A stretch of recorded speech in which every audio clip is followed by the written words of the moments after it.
So I got married at the age of 21. When I followed you guys yang tahun lepas tu, I was still married. About end of the year, I was going through a divorce. As a man, when you tell that you're going through a divorce, macam tak kesian tau. Kan macam over explain. So I macam tak rasa sure. And as for the kids, we are doing weekly co-parenting. When it comes to a divorce, the child's usually the victim. I told her, let's not be enemies lah. Let's not hate each other. Let's be friends. Kalau tak nak jadi kawan pun, at least tak musuh lah.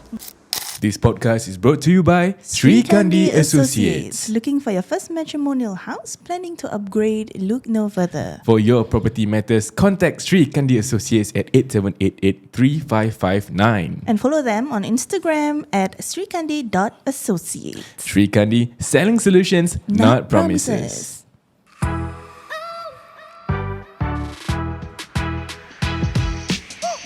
Hey, welcome back to another episode of OUTSIDEIN, Your go-to source for honest conversations about relationships and marriage. So if you are ready, let's go. Alright, hari ni kan, I feel so magical. Why you feel so magical? Because kan, just now before we started recording, right, I experienced magic. Yeah, truth be told, I'm a fan of magic. I'm a fan of illusions. Yeah. Just that I actually, me and my friends actually, when we were younger, we tried to practice magic. So now the magic that I know like that. Okay, good enough. That's good enough. That's good enough. I learned how to do the card tricks dulu. Okay, You understand. turn then flip. That was a sleight of hand punya tricks lah. Yes. Yeah, but I didn't make it lah. Yeah. But it's okay because today we have a real magician with us. Yes. Say hello to our magician friend Dzul Magic. Hi, Assalamualaikum. Waalaikumsalam. Of course, thank you so much for coming. Thank you Yan and Farah for Masya Allah. So a little backstory. Dzul has been following us for a long time. Yeah, and only recently baru kita had the opportunity to get in touch. That's and right. now he is on our podcast. Yes. And just now, of course, during the we always have our sembang session. So Dzul has already showed us some magic. That's why I'm so excited. Okay, actually let's do something right now. Okay. Wow. Okay. Yes. Okay, Okay, let's do it, Farah. Boleh tak, Farah? Okay. I want you to close your eyes for 1 second, just for a while. I want you to imagine that tomorrow is your anniversary. Okay, I want you to think of a food that you want your husband to buy for you for dinner tomorrow. Not your favorite food, not a food you always eat, but a particular food you want your husband to buy for you tomorrow. Okay. Okay, the reason why I asked her to close her eyes so that she can imagine herself googling a image of this food. So Farah, you got an image of this food? Yes. Okay, you can see it clearly? Okay, open your eyes for me, look at me for a while. Okay, blink once, blink twice, blink 3 times. Okay, that has nothing to do with the magic. I just wanted to play. Okay, okay, I'm sorry. Okay, look at me for a while. Try not to blink this time. Picture that food. Okay, I can tell this is a food that you need to use utensils. Correct? Yes or no? Yes. Okay, specifically a spoon. Am I correct? Betul. Okay, imagine yourself eating this food, but try not to react so much. Okay, damn, you really like this food. Okay, never mind. I don't think this is a Malay dish. This is like a dish that is universal dish. Yeah, Right? betul. Oh my God. Okay, I'm going to try to write something. Do me a favor. Just repeat after me. A-E-I-O-U. Go. A-E-I-O-U. One more time. A-E-I-O-U. There's a E in this food. Am I correct? Yes or no? Yes. And this food has 2 names. Like for example, nasi lemak. But not nasi lemak, right? Yeah, correct. Okay, I'm going to write something down. Oh my God. Guys, aku dah excited. Farah, close your eyes for a while. Okay. I'm just going to show Yan, but Yan don't say anything first. Okay. Okay, I'm going to show everyone at home. Can make sure everybody can see. Okay. Okay. Yep. Okay. Nice. So Farah, you can open your eyes already. So let me just say this. You thought of food in your mind. You only picture it in your mind. There are a lot of food in this world. Yes. What is this food you're thinking of? Oh, I can tell now. Ice cream. Exactly. Allahu Akbar. Wow. So kepada lelaki-lelaki yang kat luar sana yang ada isteri atau ada girlfriend, don't need to ask her what she want to eat. Just look at her eyes and read her mind. Ask her to blink 1, 2, 3 times.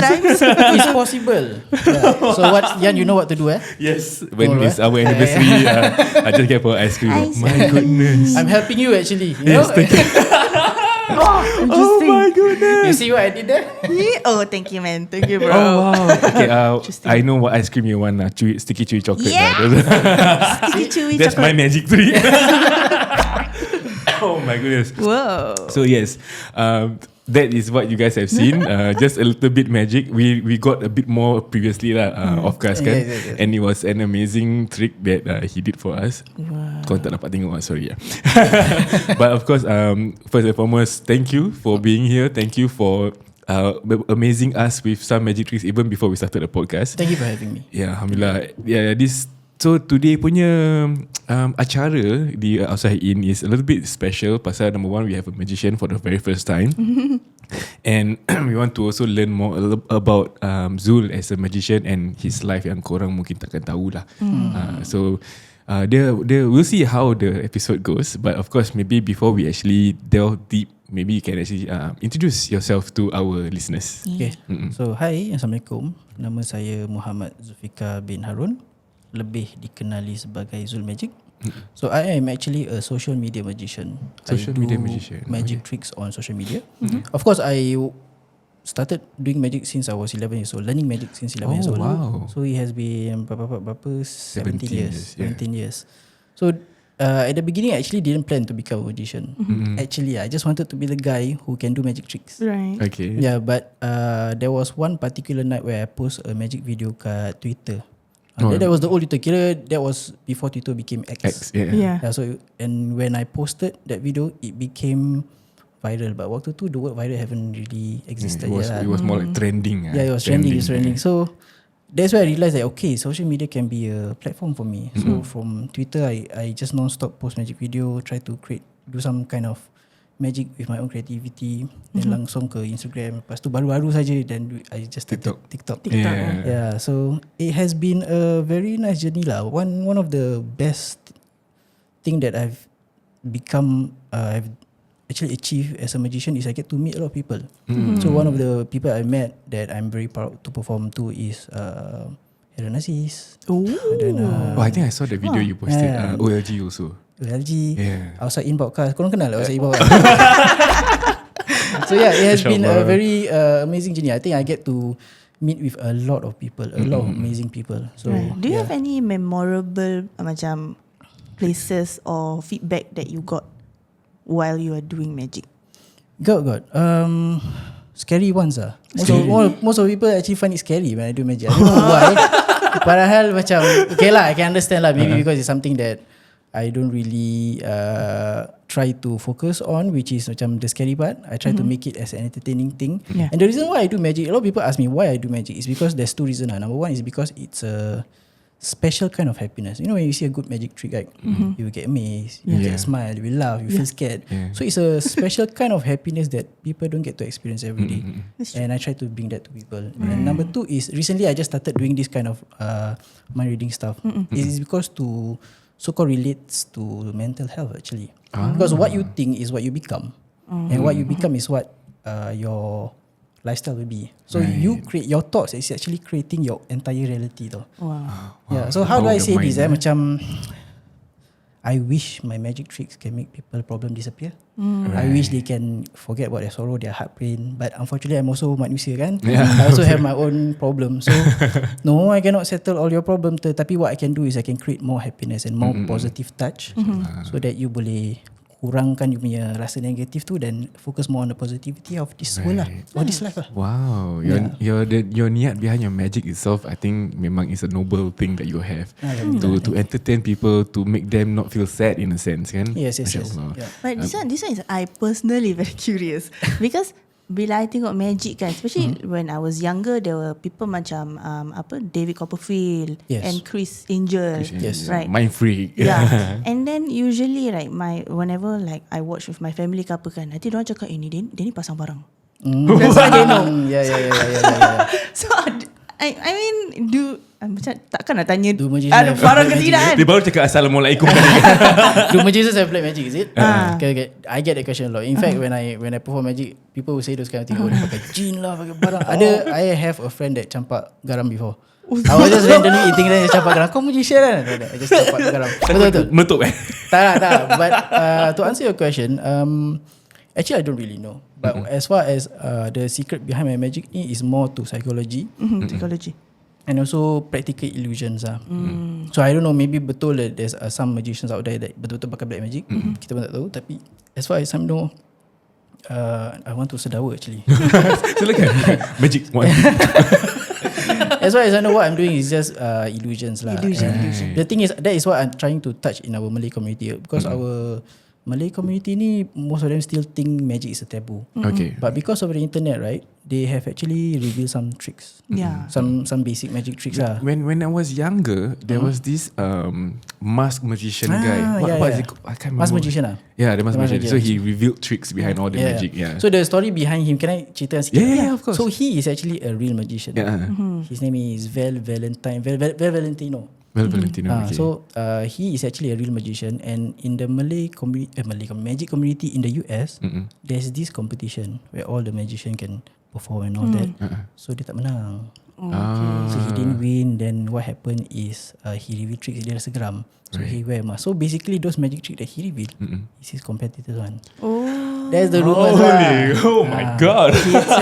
Because dia salty lah. Salty lah, but I tak think boleh campak garam. I think if campak garam kan, eventually it has become a money business instead. So he's continue doing that. I think there's another season. Tapi I don't think it's him. I think it's another guy, but just wear the same mask. Right. Yeah. So yeah, magicians actually, what I trying to educate the Malay community is magic ni bukan, it's not all black magic lah. It's just tricks, a bit of maths, a bit of impossible science, and I try to bring that, and it's just performance lah. Niatnya, the important thing is whatever we do is the niat kan. So the niat is to hiburkan orang and make sure they have a smile at the end of the day lah. Nice. Okay. Happy? Because I think I just want to give a bit of backstory or something. I shared of course as well. When I was younger, my first experience with magic or illusion was with a guy kat bus stop. Dia literally he was shuffling a deck of cards. Cards dia jatuh kat lantai. Then I was like, excuse me, your cards on the floor. Then he, okay, thank you. Can I show you a magic trick? Yeah. So he went straight, like I think he used that as yang kat lantai Dia pancing you Dia pancing So he showed a few tricks, and then I was mind blown. Then after he finished the last trick, he passed me the deck. Here, you can keep the deck. Wow. And then he straight away take the bus and went off. Then me and my friend with the deck of cards in my hand, I'm like, Apa? yeah, what do I do with this now? You're like, okay, you're going? Okay. But because of that, because I said I shared earlier on that I wanted to be a magician, it was because of that incident. So I went to find out more about how to do illusions and things like that. But itulah tak kesampaian lah. Who's your favourite magician, if I can ask? I don't have a favourite magician, but if I were to point one, I would say is that what's that the black guy name? Chris. David Blaine. David Blaine. Yes, that's What's your favourite magician? Yeah, David Blaine. Yes. I think same. Same eh? Yeah, the botak David kan? Blaine, Yeah. Oh, he short hair lah. Korang tak cakap aku sih. But never mind. I will work harder. It's okay. I will work harder. Dzul. Too late. He caught me in a spot there. Joking. But I understand lah. He's also one of my inspiration also. David Blaine. According to the people, he's actually the father of street magic. So he was the one who created street magic. Because waktu tu there was David Copperfield. He was doing big stuff. Like he was making the Statue of Liberty disappear. And then he floated across the canyon. Yeah, so he was doing bigger stuff. And then that attracted a lot of people. So he has this creativity where, okay, he wants to do something about magic. So he go back to the streets, show people practical illusions, small magic tricks, but focus more on their reaction. I remember the one trick that he did was take a cup from a beggar, a hot cup of coffee, and then he just shake, then come out coins. Okay, let's try it. So I have a cup. No. Mata korang dah terpiliak. If you were to do that, I would be like, okay guys, let's stop recording. I'm just going to go and tricks the whole day. So yeah lah, he is the father of God magic, and he has inspired a lot of magicians, including myself lah. Amazing. So like I said, he actually was being creative by doing street magic. So it's important lah that to share a little bit is whatever you do, creativity is important. Whether you nak buat podcast ke, you nak buat magic ke, you nak buat business baru ke, creativity is important. How you want to gather people punya attention, and let not just gather the attention, but make them stick throughout the whole performance. In a sense. Correct. Do you do street magic now? Yes, occasionally. More for my social media lah. Like recently I was performing at Haji Lane, I think it was February, and then I was doing something similar to some of my reading stuff, and then and pushing out content using that for my social media content lah. Right. Wow. So just a little. I think just to plug in, you can follow him on his Instagram and TikTok at Dzul.magic. Dzul.magic. Dzul.magic. DZUL.magic. Yes, That's on all right. social media platforms. Yeah. Kalau I think you also do magician for hire, is it? Is that what you call it? Yeah, magician for hire. So, but my magic is actually quite exclusive in a sense that it's actually not stage performance. It's actually for close intimate performance. Right. So it's like close up magic basically. So it's like meet and greet tapi buat magic. Right. And then a lot of people, I don't know, when I become a magician, orang cakap macam okay nanti anak aku yang birthday aku. But I don't want to offend them because I actually don't do magic trick for kids. Right. Actually, because the kind of thing I'm doing is actually mentalism. Mentalism kira magic in the mind. Macam think of ice cream and all that stuff. Yeah. And it's actually according to the layman term, it's actually magic trick for adults. Right. Because it's, I think when adults, your mental health actually is the one that affects a lot. You go through stuff, right? So it's actually affecting a lot. So when I do this kind of thing, adults love it more. Right. So I don't know why lah. Pasal I can attribute that to probably pasal kita dah terlalu stress dengan dunia ni kan. Kerja kita stress apa. Then tiba-tiba someone just does something out of the blue. That's why I love magic maybe. That, it's like a break from the actual world and just I wish I can make $1 million appear. That kind of thing. Okay, so when you say apa ni, is magic is actually stems from your mental health, right? Yeah. So is it safe to say that how's your mental health then? Oh, Wow.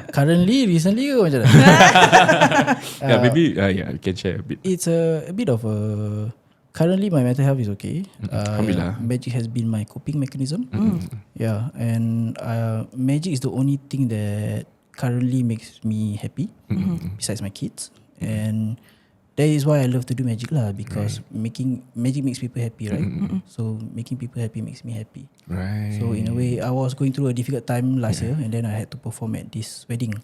Then in a wedding too, people were happy and people nak kahwin, and then they bring their loved ones makan semua, and I was feeling very horrible inside. Right. So I don't know, I had to like put a fake smile and then perform to people. Performance kan? Yeah. So I managed to do a good job, tetapi bila I balik tu I ask myself, how can I possibly do that kind of thing walaupun Tengah sedih.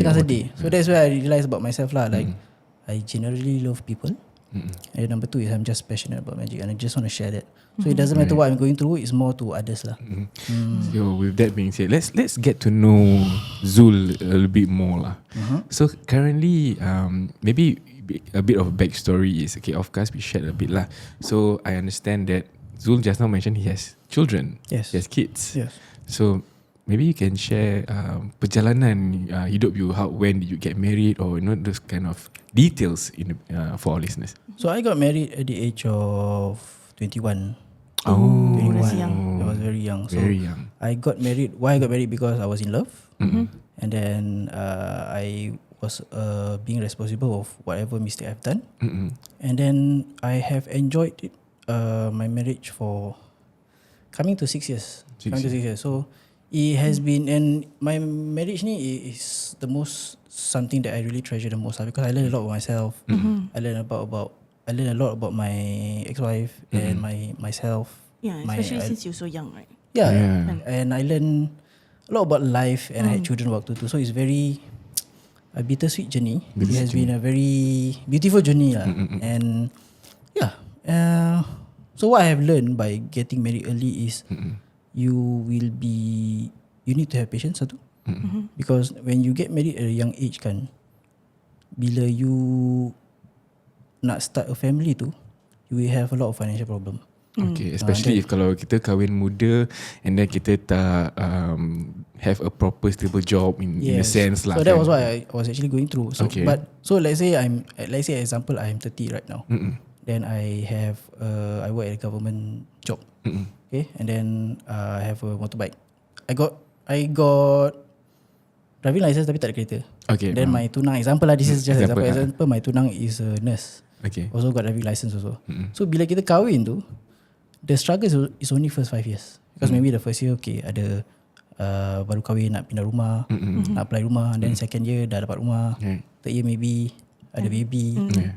Fourth year nak keluar. Dia ada punya general timeline lah. Timeline. So but if you married young, let's say I get married 21, I literally had nothing waktu tu. Dia tu baru habis NS lah. Yes, but 1 year after baru habis NS. Oh correct? wow, okay. So I literally had to start from scratch, and that was tough because straight away the following year terus my ex-wife dah pregnant.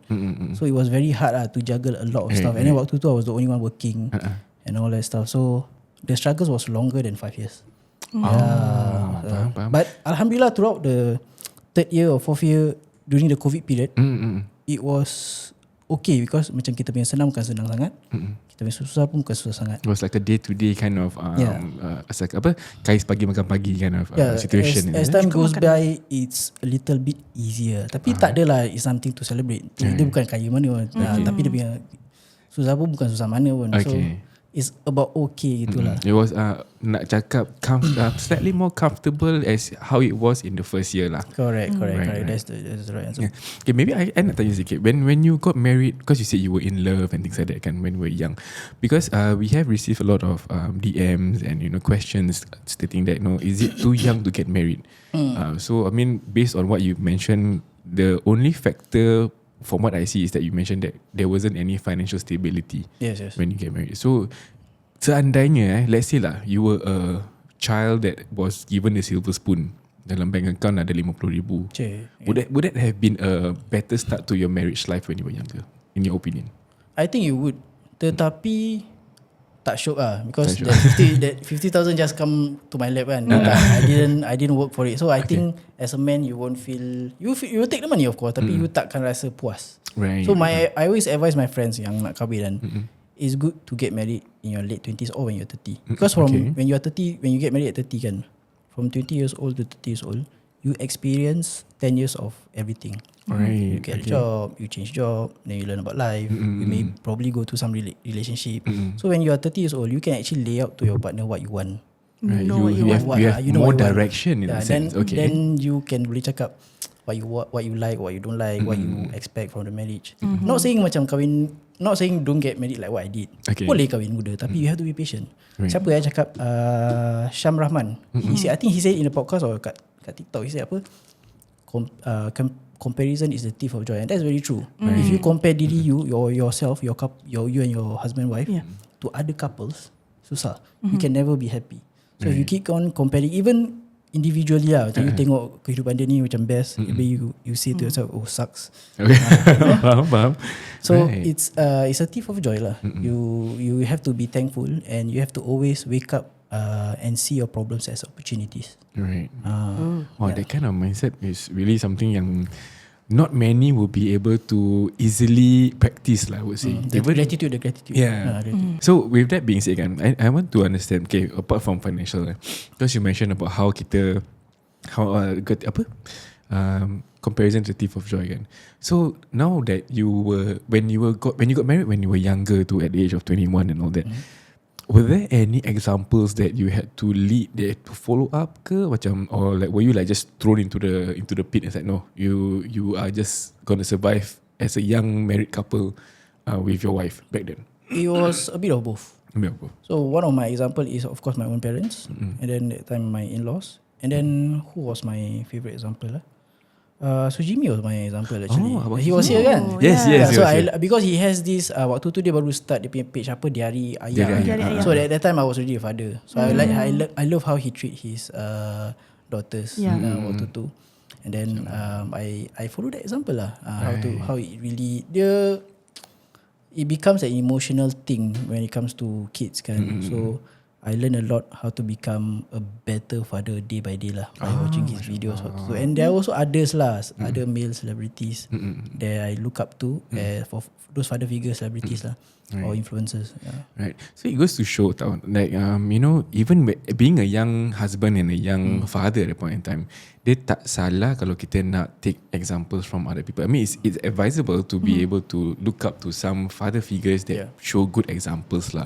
What would you then consider a good fatherly trait to children then, to their own kids? Because we don't have children, so I want to get to know from you. What are the things that I show? Show examples. Maybe from what you learn from Abang Jimmy, or the things that we have read up and all that? Is to always make sure that you what you do in front of your kids is what your kids will follow you. Okay. It's what your kids will follow lah. Okay. So whatever you do, example you termaki kat rumah, your kids will definitely follow.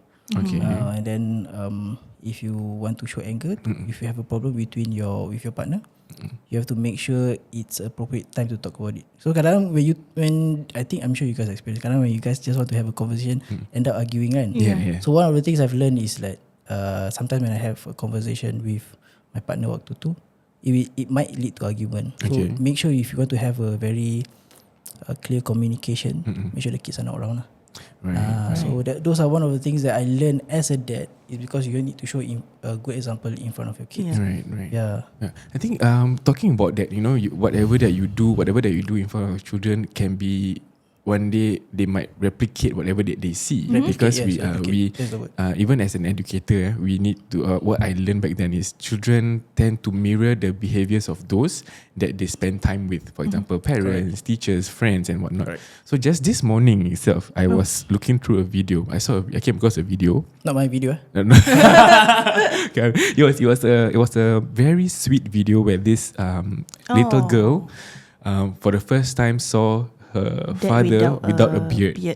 So the father shaved first time lah. Then the daughter saw it and like, "You're so beautiful." No, the words that she uses were very matured for a 6-year-old. Yeah, very like matured the way that she's so gentle and soft. So it was something so heartwarming tau. And then the first words that came out of her mouth, "Can you kiss me?" Because that is probably her words of endearment towards the father. First time tengok dia handsome gitu, tak ada beard. So I read the comment section, and one particular comment caught my attention. It's like the way she is behaving is so sweet and soft is probably because she's replicating what the mother does on a daily basis. And then good job on you, mom, something like that. That was the comment. And then the mother replied, "Thank you so much for this. It makes my day." Yeah. When I saw that, and then now that you're mentioning, exactly whatever that we just experienced this morning through the TikTok video, it just shows that kita punya our children, our younger generation, they are a type where, especially at a younger age, they absorb things like a sponge.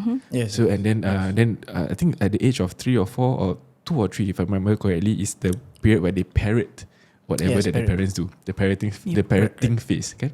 So like what you said if you were to be speaking vulgarities or being very harsh towards our partners, and then the kid is there to just witness it every day, day by day, it becomes norm for them. They would think that this is a proper conversation to have with anybody else. Yes. When I was about 7 years old, 5 years old up to 12 years old, so it's about 7 years, I wasn't close with my dad because he was always working. He's a good family man.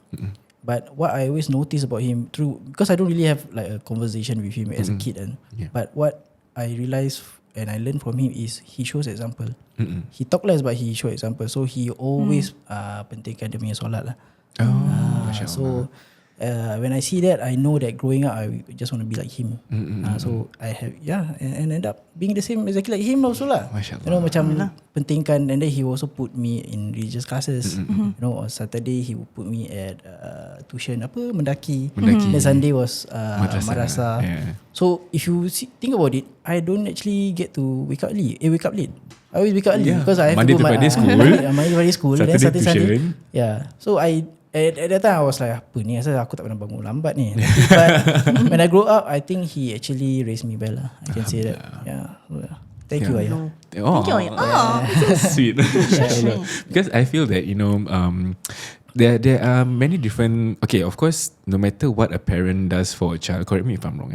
No matter what a parent does for a child, they always want the best for the children, kan? Right. Yeah, and then at times maybe the parents lalai because of course we are all human beings with a lot of different emotions that we want to handle, or different thresholds of anger and whatnot, kan?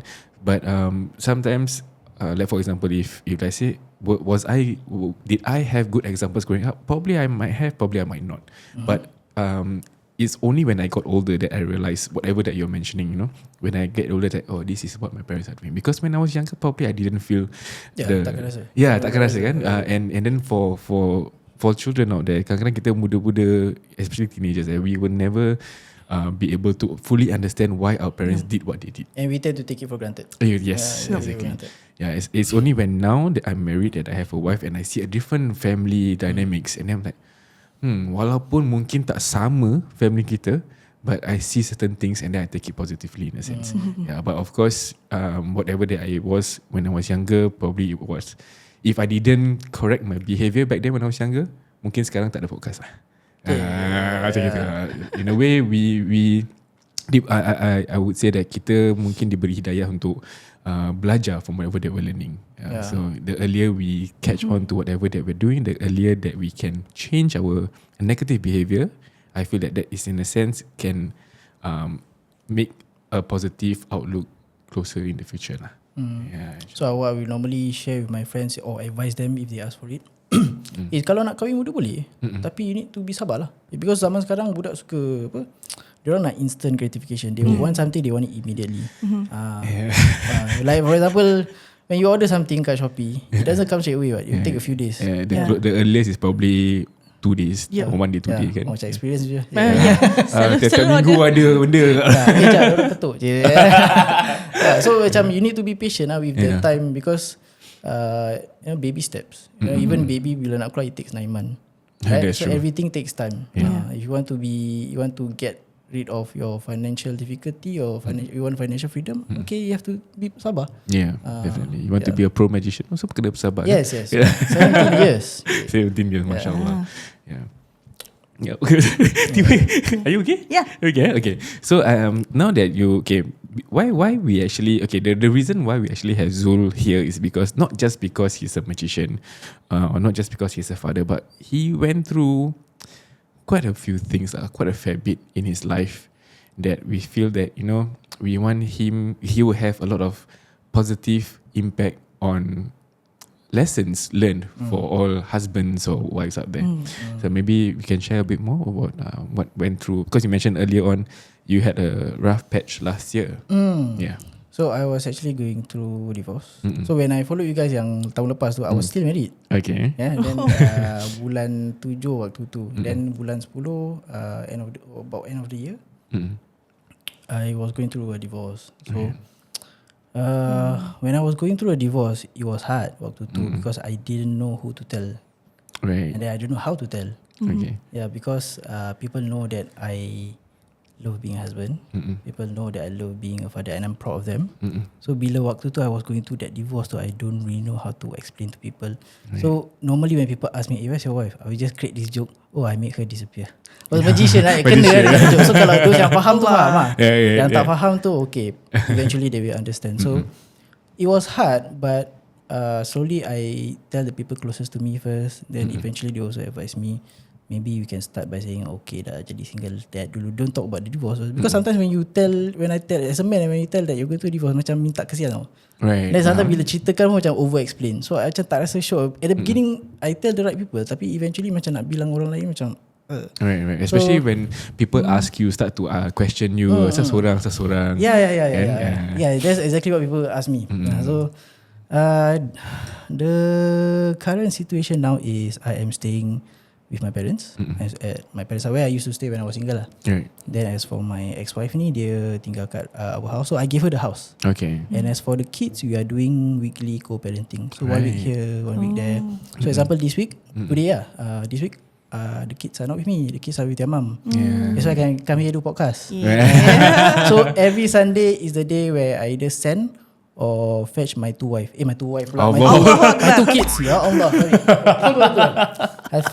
So my two kids. Wait, let me rephrase. Every Sunday is where I either fetch or send my two kids. And that's the day where I either feel sad or happy lah. Because when happy is because I get to see them and fetch them, then have them for a week. Sad is because I have to send them back to their mom's place, then tak jumpa dia orang for a week. Right. So kita macam lonely, quiet. Yes. And okay. I do that to put things into context. Me and my ex-wife ni, we are not enemies. We don't hate each other.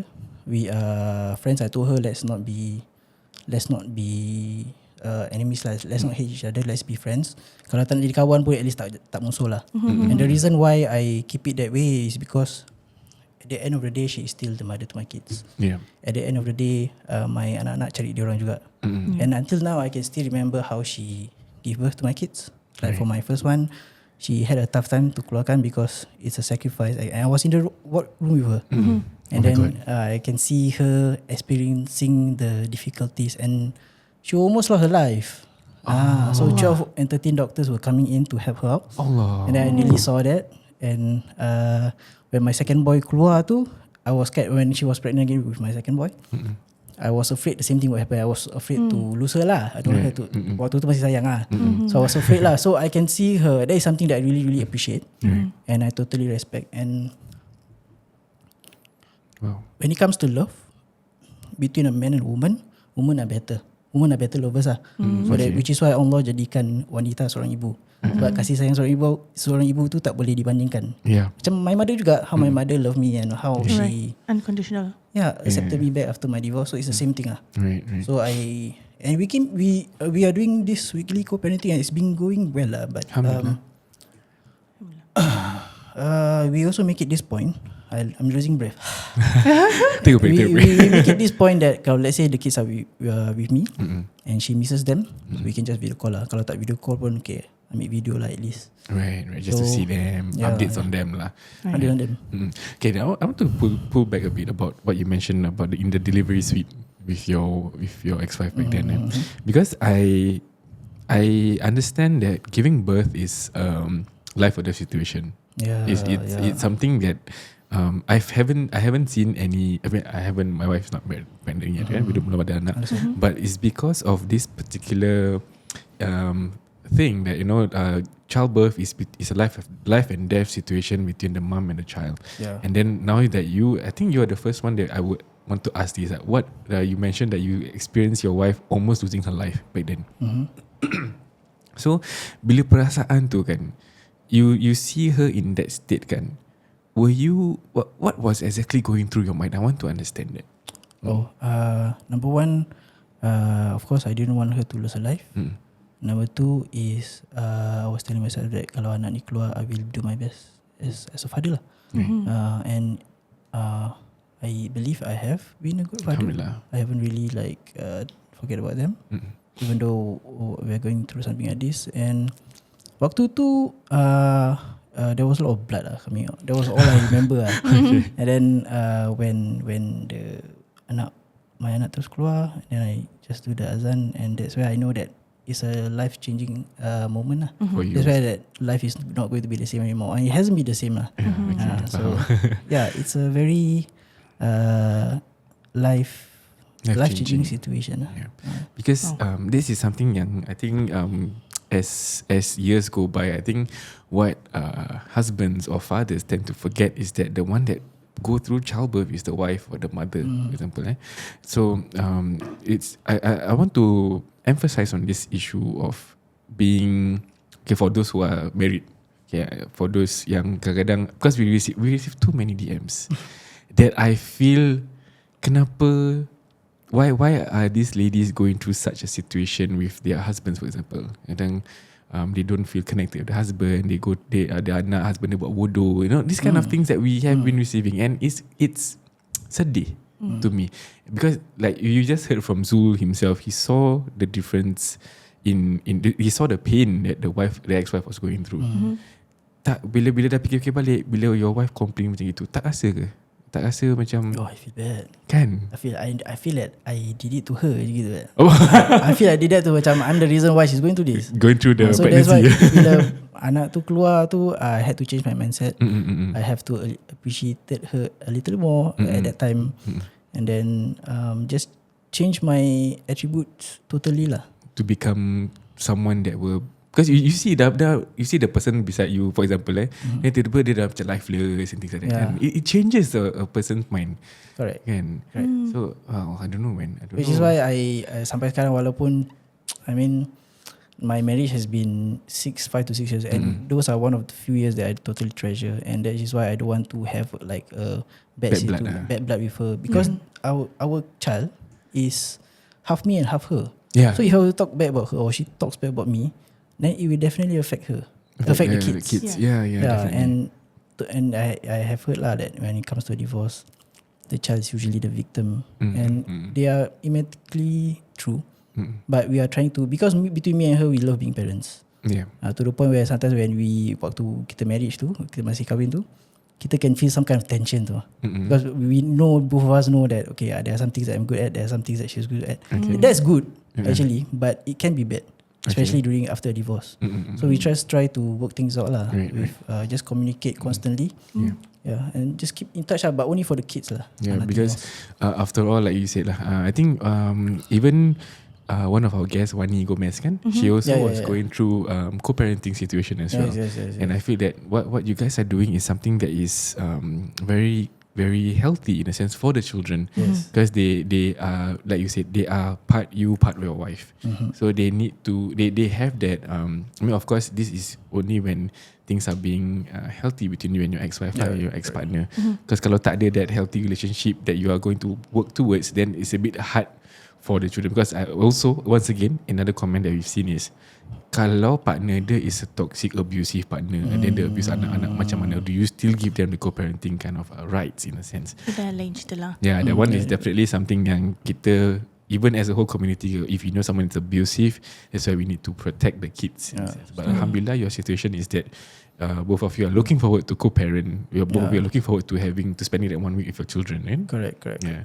But something I want to know is, now that you are co-parenting, right? Because last time you jaga sama-sama, right? You, the mother and the father. But now as a single father, right? What are some of the struggles that you go through having to take care of them like alone?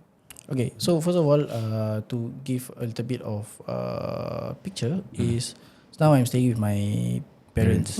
So my parents, my mom and dad helps out. At the same time, my sister also come along with her husband.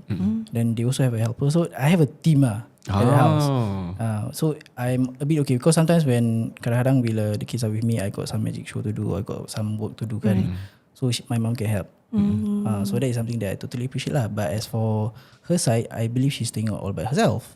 So it's much more worrying when the kids are with her, because she's all by herself. So and also I believe she's also working. So it's harder on her side lah.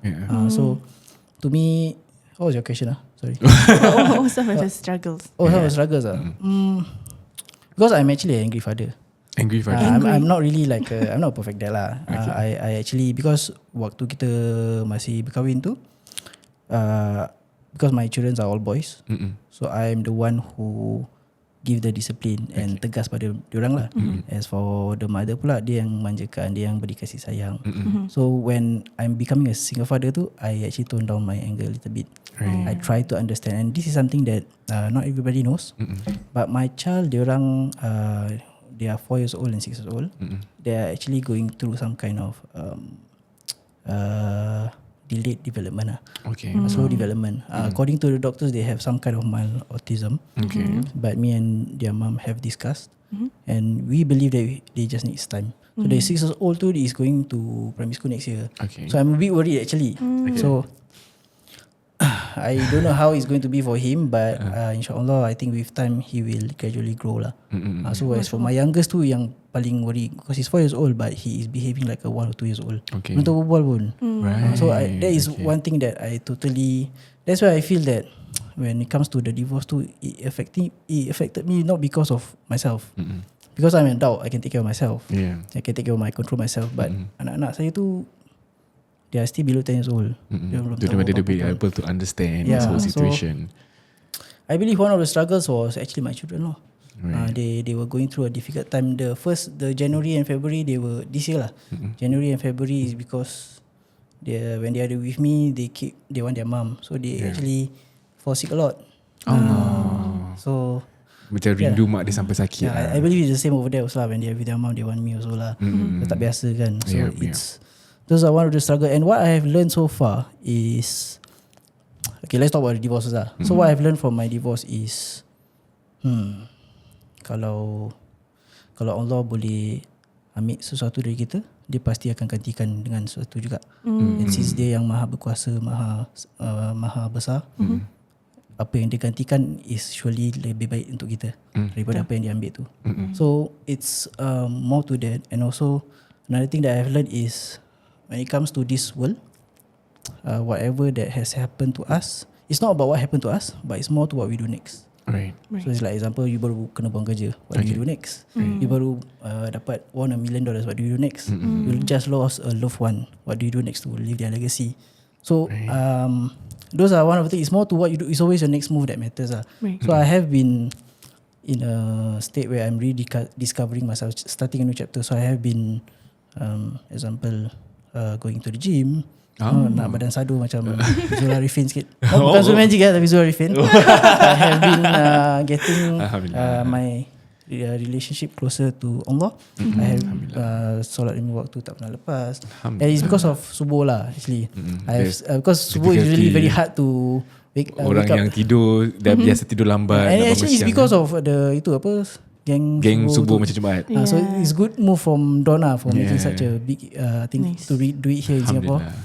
So yeah lah, and I think solat subuh is totally an amazing thing because I don't know why, I don't know whether you guys understand, tapi when you solat subuh, things start to be smooth throughout the day. Yeah, we've heard that from many different people as well. Yeah, and I think it's also pembuka rezeki also. Yeah. So because even I think Jufri mentioned this also. Yeah. He said that. And then the thing about me is personally when I start to solat subuh, I don't want to lepas yang lain. Dah bangun pagi apa? Bangun pagi, so I don't want, tak nak waste kan. Yeah, I'll be strict with my solat. So because it takes, okay, we talk about purely about from a human point of view. Okay, the phrase early bird catches the worm. Bangun pagi, and then it takes a kind of discipline for anybody to wake up so early. Okay, for example, kita tidur lambat. We are so tired the night before, kita tidur pukul 12, pukul 1. And then but because subuh is a short period of time that every Muslim have to wake up for to solat kan? Are you disciplined enough to wake up? Are you disciplined enough to get up from that comfort of yang katil yang tengah sejuk malam-malam, angin malam ke apa kan? You bangun, you ambil wudu, air yang sejuk-sejuk, then you solat. Dua rakaat aja. Dua rakaat aja. Then are you able to do that? Kadang-kadang kita lalai macam tak apalah solat subuh, tak apalah kadang nanti. For example maybe someone have that kind of mindset, but it takes a sense of discipline. But Alhamdulillah, kalau kita dapat naluri itu untuk bangun siang, and then you keep doing it again and again, insyaAllah, it can become a whole another experience that that really will, like you mentioned yourself, you know, you feel a sense of smoothness and difference throughout the whole day. And it feels like you have actually accomplished something big at the very early in the morning. MasyaAllah. Pasal also dalam what I was taught when I was budak madrasah lah back then. Bukan madrasah tu, madrasah Sunday lah, Sunday madrasah. Dia kata yang bila kita bangun tu, Allah kasih nikmat untuk hidup lagi satu hari. So the first thing you should do is you bangun, you Alhamdulillah, you bangun, you dah terima you dah dapat you kena bersyukur yang you masih hidup di dunia ni untuk beribadah lagi satu hari untuk Allah. MasyaAllah. MasyaAllah. Wow, tu jadi dakwah. What are the struggles single that? So one of the struggles that and this is like more to me being my own enemy. I feel that sometimes there are times where I feel like I'm not good at. Like I feel that I start to compare. Okay, I am better. She's better than me. I'm a lousy dad. I'm a lousy parent. She's a better parent. Okay. But the truth is, the thing is, when you double pisah, kan, the mindset is different. So your lifestyle is also different. The way you do things also different. So there's no such thing as who is better. It's just both are different. Yes. When the kids are with their mum, okay, it's a different. When they are with their dad, it's different. The environment. And the only person who can say who is better is actually the kids. Itu pun kita tak boleh get offended so easily pasal they are still kids. So those are one of the things and one of the struggles I think is going out with the kids. So I didn't plan to tell this story actually, but the first few months of this year was hard. I didn't even go out with my kids. I didn't bring them to dekat-dekat je lah, pergi kedai. You didn't know how to handle it alone as a single father? Tahu handle alone. Tapi waktu tu it was when I go out with my kids, it was an emotional baggage. Pasal dulu keluar ada wife and ada budak-budak. And the thing is about me is when we go as a family, kita layan budak-budak dulu. Then I will layan my ex-wife first, apa-apa dia nak beli ke. Then after that baru balik. Jalan satu orang kat mall dia baru balik. But sekarang dah tak ada partner kan. So macam after keluar with an activity with them terus balik terus. Faham. So what I do, but baru recently Alhamdulillah after Hari Raya I think, then I had this courage to go out with my kids. Just me and myself and then handling. But so instead of me layan my ex-wife last time, so what I will do is I just add another activity lah with my kids. So maybe the first part of the day pergi indoor playground, second part of the day maybe go to the beach or something. Something then, right. Just to fill up the void in a sense. Just to fill it, the empty space lah kira-kira. Yeah, because Okay, I also wanted to ask, because this one we are not saying that single mothers punya struggle is not valid or what. Is that is not what we are trying to talk about lah. Memang single mothers, single fathers, they both have their own struggles, right? Sets of challenges, yeah. But we very rarely see or get to hear the point of view of a single father. Because firstly, I feel like men are very closed off with their emotions. Generally kan kita ego kan. Yeah, you don't really tell so much about your problems to other people. So and also my question to you is, emotionally kan, for this past however long that you have been being in this situation, like, do you feel like it was hard to tell who did you luahkan perasaan yeah. Like really mother. Your mother. Right. But before I tell my mom, I would just keep it to myself first for a few days, then baru ceritakan. So I'm not the type of person that luahkan perasaan kepada kawan-kawan. Adalah luahkan, tapi sometimes I feel that I over explain. Okay. Or macam tunjuk yang I ni kental to them. When I tell my perasaan towards them, macam what I'm going through, macam rasa macam it's just me lah. Macam I just feel that I don't want to appear weak in front of them. Okay. So I tend to keep it to myself. But they have been a group supportive kind of friends. Because the worst part about me, my life sekarang is that when the kids are not with me is when I become very emotional. Because we have some kind of emotion. It's not depression, but it's more to emotional stress. Lagi-lagi part bila macam kita balik kerja, then tak boleh tidur, then scroll TikTok, nampak benda-benda sedih, then dia masuk that feeling. Faham. So what I have been doing is when tak ada anak with me, what I would do is I will actually go out with my friends. And then that is the reason why I do magic, because doing magic makes me happy. It has been my coping mechanism. Right. So yeah lah, it's those are one of the things that I do to so-called overcome my perasaan emotional loneliness tu. And yes, I have been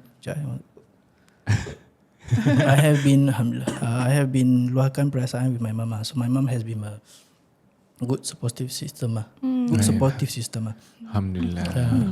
Because I think memang no matter, okay, we talk about relationships as a whole. I think when we break up with someone, we lose someone close, definitely it will leave a void in the heart lah. Apatah lagi bila we don't plan to get a divorce. Like when you marry someone, you don't even think you don't marry to get divorced. The plan lah in the sense. So when something that big happens, right, and then kids are involved, I would imagine that it's a very emotional journey that you've had to go through lah. Yeah. It's been a long. It feels very long. It's been bittersweet also. Okay. And like I said, bila Allah ambil sesuatu dari kita, dia akan gantikan satu juga. So I have been meeting a lot of people also ever since my divorce. I can sense that God is sending me something. And I have rekindled my relationship with my parents, especially my mom. And what I have learned from staying with my parents is, now that you came back into their life, so called. Yes. Okay. Because I actually tak rapat dengan orang throughout my younger days. I tak rapat sangat dengan orang because waktu tu sekolah, dan lepas sekolah pun lipat dengan kawan. And waktu NS, lepas NS, after kerja I will also lepak with my friends. And then I will be busy with my magic also. When I do practice magic pun dalam bilik pun. So I don't really remember any kind of childhood, or not say I don't really recall any memory with my parents when I was in my early 20s.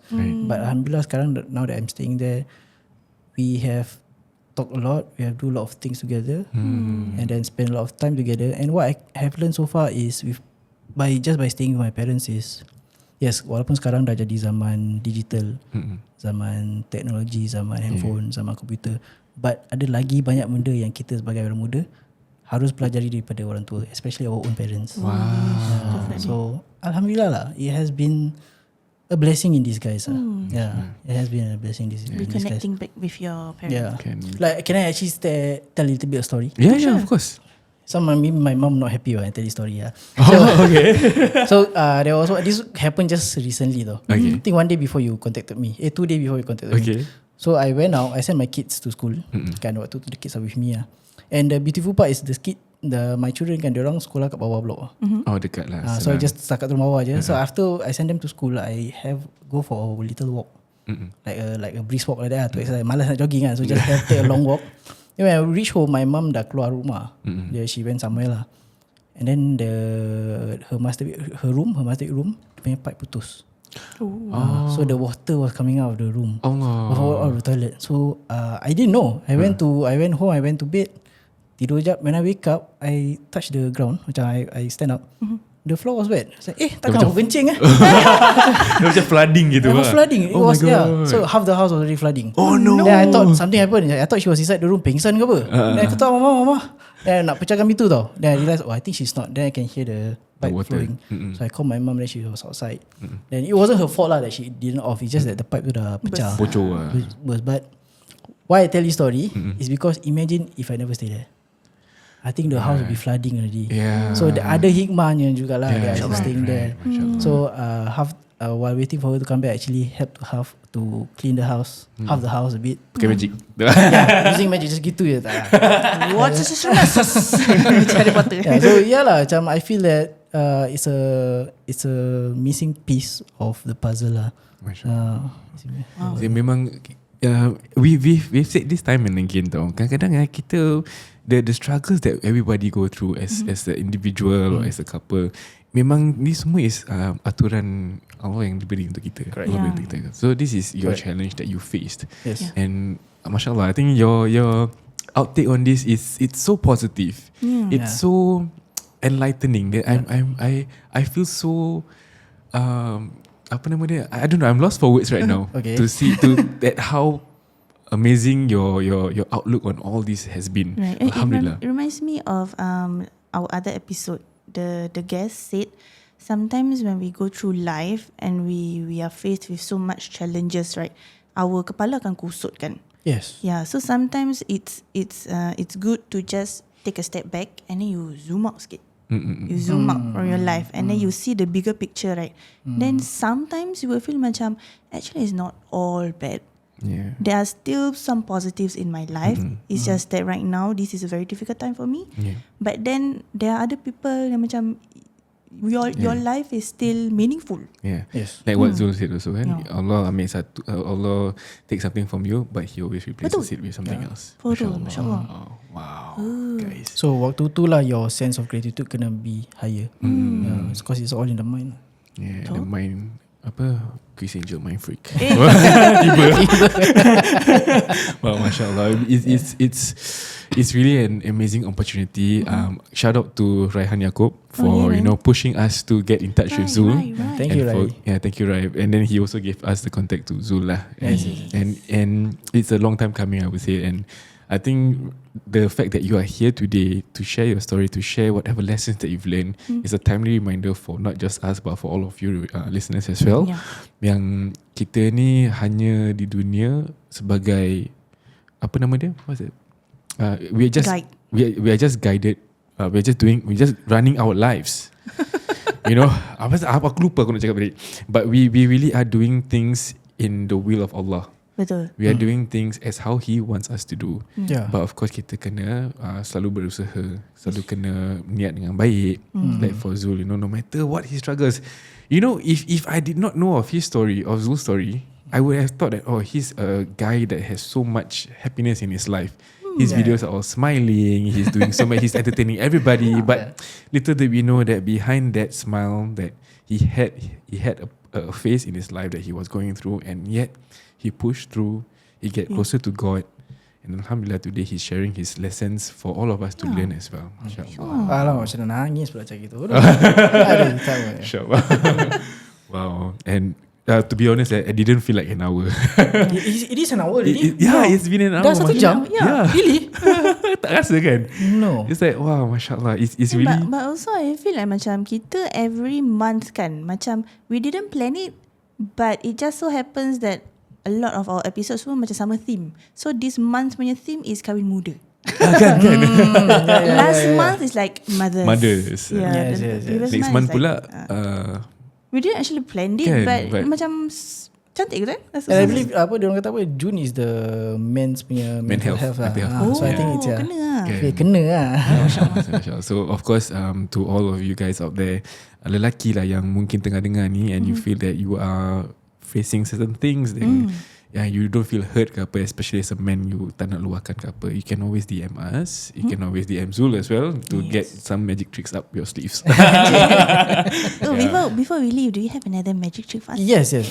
So I am going to Nak background music tak payah you can add lah maybe. Okay, we'll just give some Okay, so I am going to let me just put this out first. I have a box here. Okay. you can show to the camera. It has been with me since the start, right? So I'm going to put it here lah. No one's going to touch it until the last part. Okay, boleh nampak tak kamera? But it's okay lah, you can just leave it. Okay. So ni is out of frame. Dia belakang sikit. Okay, jom. Bisa dekat lah. Alamak, tak nampak. Tak apa, just put it here. Zoom up zoom Tak apa, just put it here. Okay. I just put it here lah. Okay, you guys believe that I'm not touching it, right? Okay, yes. So I'm going to actually go to my calculator. Can the camera see tak? I turn on the brightness. Yes. Okay, so I'm going to go to my calculator. I'm going to clear my calculator first. Yes. Okay. So you guys don't think I'm not setting up anything. Okay. So Farah, we start with you. Can you name any 3-digit number? But make sure all 3 digit are different numbers. Okay, now? Yeah. 487. 487. I'm going to type here 487. Okay. Then I'm going to go multiply. Okay. Another 3-digit number, but not the same. Not the same. Not all 3 are different digits. Okay. 251. 251. 251. I'm going to go multiply. Yan, any 2-digit number, please. 23. 23. Yeah. Okay, I'm going to type here 23 times. And I'm going to do a secret number. Just press any digit. Okay. Just hold. One digit. Just one digit. Okay. Then after that, another digit, please.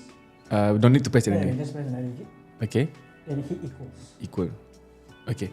So what's the number? 413,015,700. This is a million kan? 413 million, yeah. Okay. Can you actually had to write this down? Okay. Can I have the pen?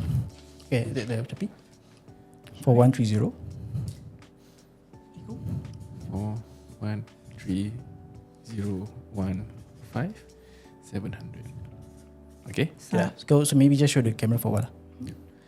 So I show sini Okay. Nice. Got it? Okay. Yep. Okay. So let me just say this. I have a box here. It has been Since the since the start, right? Yeah. It's actually ada paper kat dalam. Ui. I'm going to take it out. Okay. So Yan, can you actually tell me what is the first 4 digit? 4130. 4130, watch. 4130. Allah Akbar. What's the next 3 digit? 157. 157. What's the last 2? 00. 00, exactly. What? But that's not the end yet.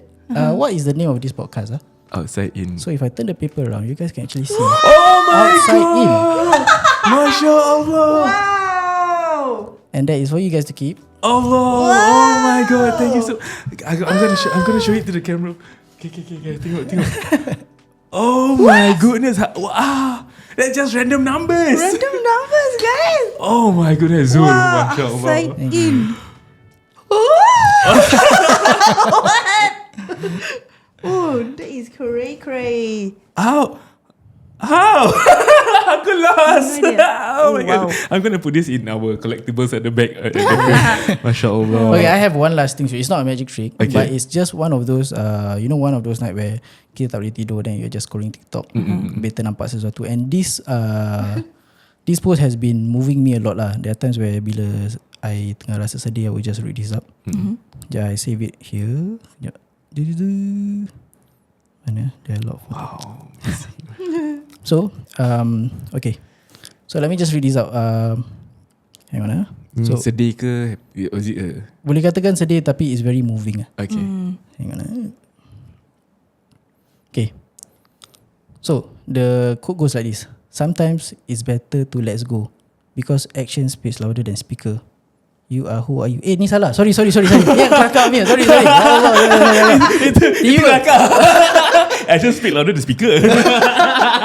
I can't believe I just read that. Ya Allah. Okay, never mind. Okay, so I will just raise this out. Okay.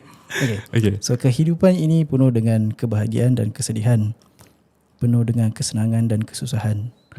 Namun kesedihan dan kesusahan itulah yang kita dapat belajar lebih tentang diri kita. Kesusahan dan kesedihan itu ibarat berada di terowong tunnel. So hardship is like being in a tunnel. If you just keep going, eventually you will see the light. So teruslah berjalan, nanti Allah akan selesaikan. Teruslah berdoa, nanti Allah akan kabulkan. Dan teruslah berusaha, nanti Allah akan mudahkan, insyaAllah. InsyaAllah. Wow, what so, quote. This is a quote that we all It's a can remind each other also lah. Yes, Mashallah. definitely. Thank you so much, Dzul. Thank you guys. Thank you for the The magic, mind-blowing magic trick. for your story, being so open and vulnerable to share your story. Yeah, mashallah. It's really, apart from the mind-blowing magic trick that I'm still being mind-blown about, the lessons that we learned today is hopefully something that all of us can take away from as well. Yes. Janganlah kita lalai daripada kita punya efforts in dunia ni untuk ke akhirat lah, insyaAllah. InsyaAllah. Yeah, so because kita jangan ke mana-mana. Kalau kau nak, before that, kalau korang nak tengok lebih magic tricks lagi, bolehlah follow Dzul di dzul.magic di Instagram, di TikTok, anywhere else. Itu saja as of now. Yeah. Okay, so follow him for his magical content. Ooh.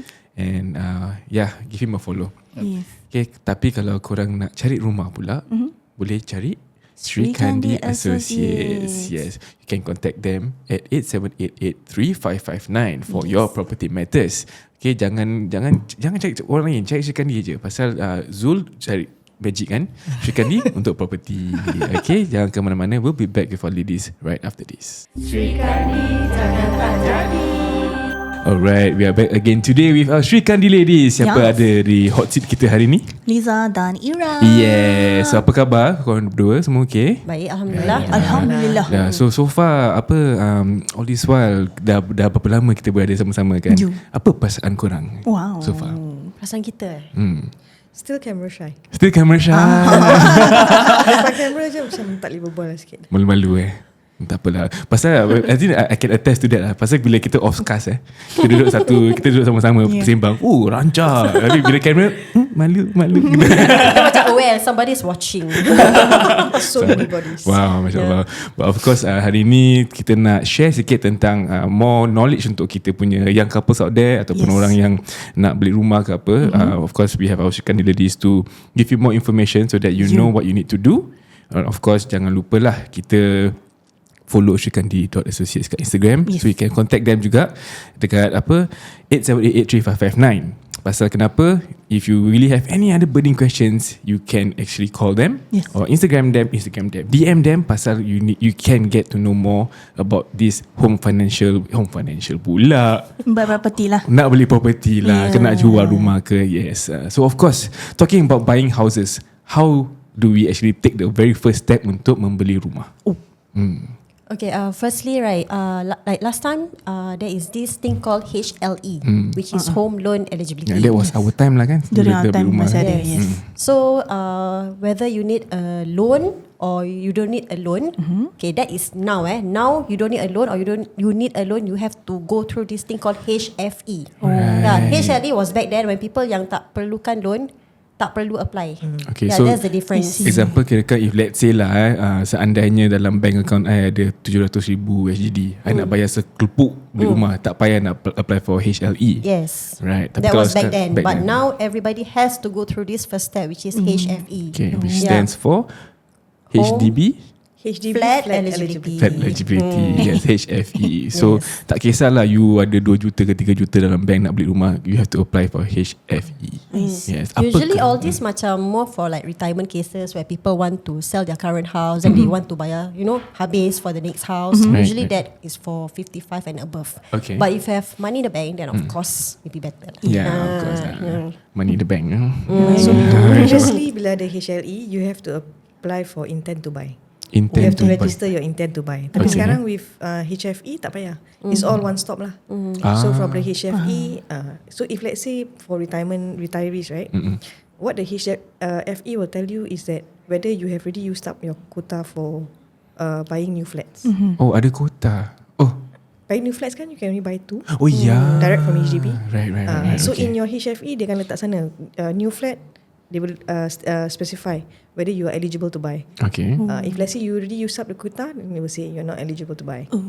Oh, so kira-kira we can only buy HDB twice. HDB flats direct from HDB twice. Right. The third time onwards tu pandai-pandai lah korang. Kita You can apply bank loan. You can buy bank loan. Yes, the bank loan lah. So this HFE dia macam HLE combined with things The intent to the buy. loan, intent to buy, everything that you need before you can actually look at houses. Yes, because some people are so excited.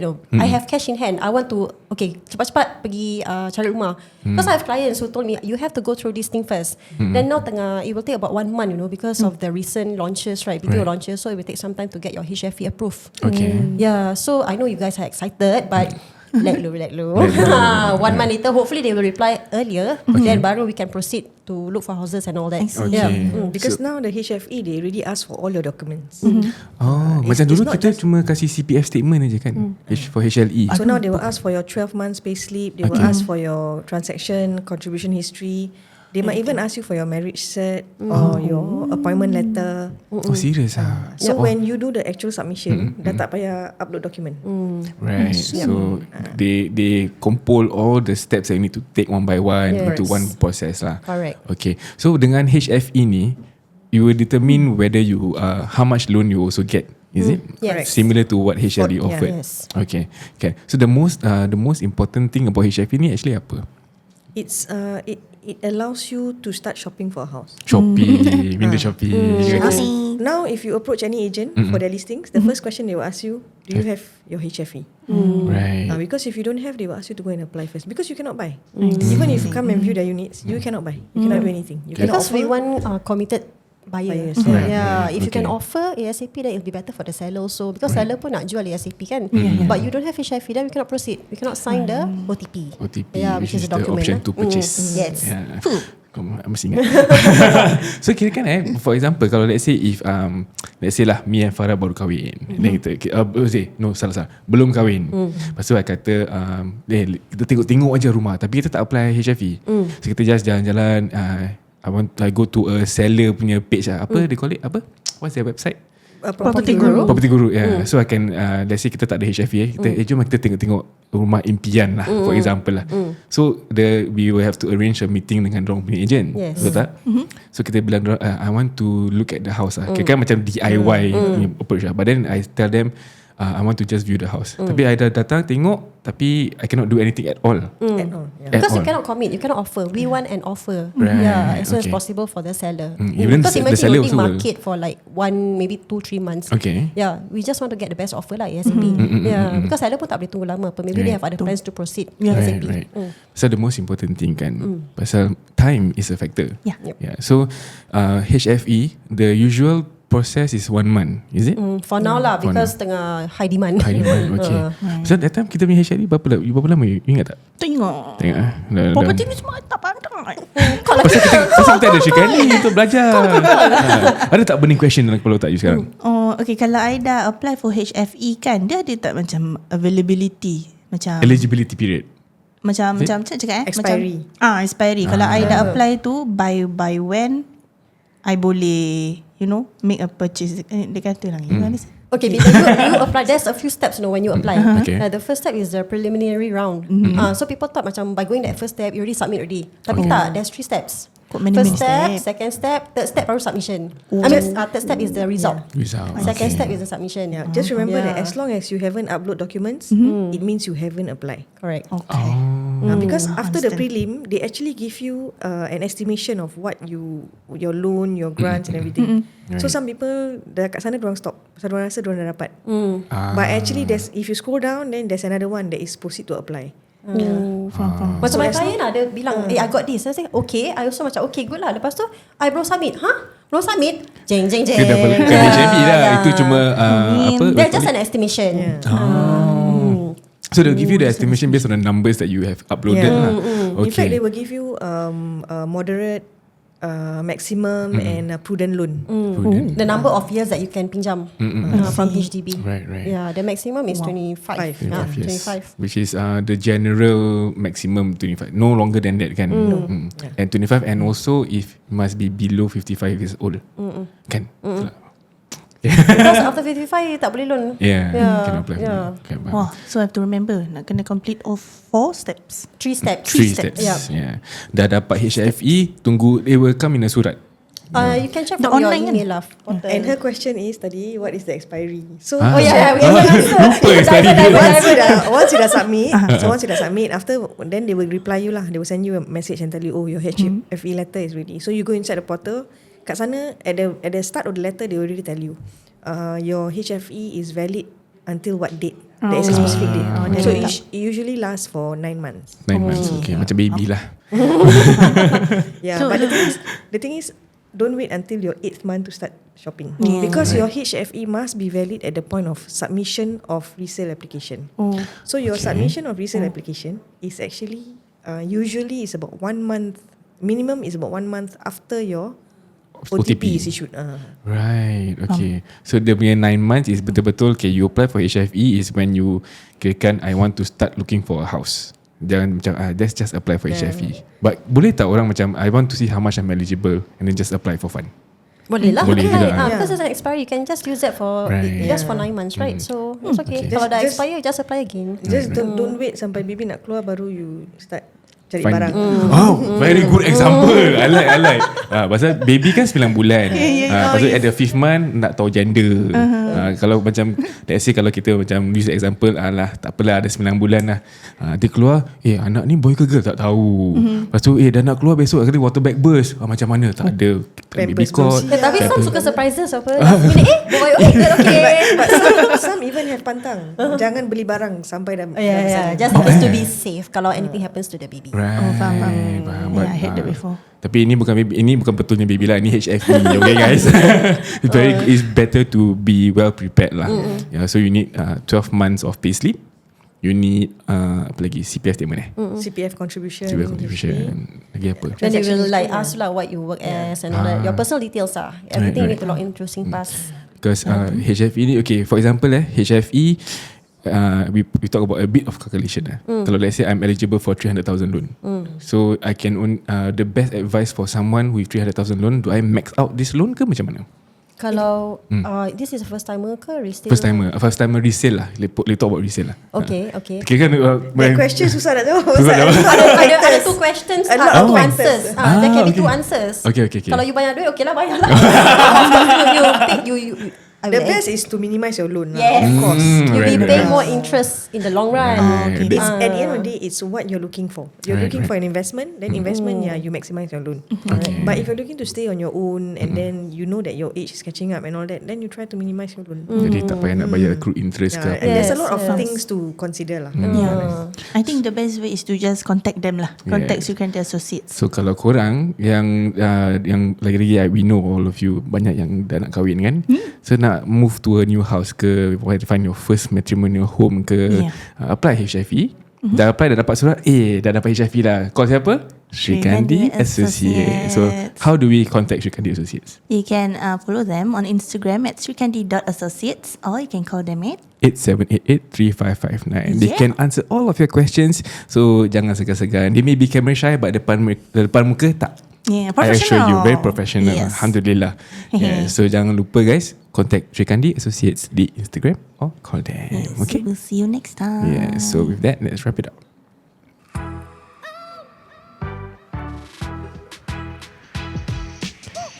We've come to the end of another episode of Outside In. If you like what you hear, please follow us on all our socials, TikTok, Instagram, Spotify and YouTube. Yeah, share it with all of your friends and family members so that they can benefit from this episode, inshallah. Inshallah. So till next time, Assalamualaikum. Salam.